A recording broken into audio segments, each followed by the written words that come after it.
ole maru taral te hian Christian lamun number zali pali lalpa lomla zangai na wang chuan ti hiran request sa he la hi sa bla chuan if God be for us ti nia pathian kan lama tran chuan ti na ni ome e ki plus 4 in kan sadon ani lalpa lomla azangai na wang chuan Paul ro pui tak chu min thang a thi na tlanin enge ka lawang le iswa kan eng kimani a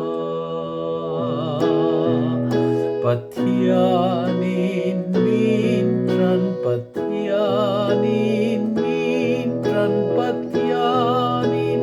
min tran tu nge min dau theyang tu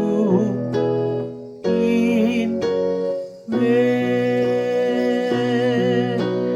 tu nge min dau theyang dau theyang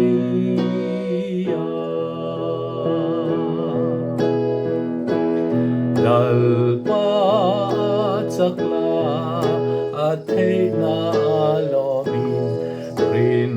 om takin fak deu deu la tu dik tran tlat ro setan an na bein iswa kan sak na ani pathianin min tran pathianin min tran pathianin min tran tu nge min dau theyang tu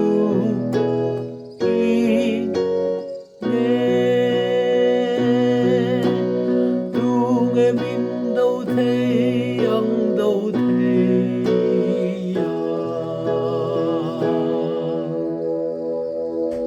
ti hani du to phot mayang a thu khriat na na ganan sakania khot te kha chu di thlap kher lo mai the ya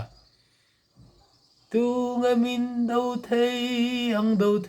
ti a chu non top lai phe hi chu a khot dik ta ka chon so di mi la khania so di mi la heti tu ri ni tu nga min dau ti lai kha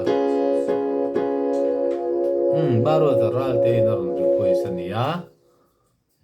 thani du tok phot mayang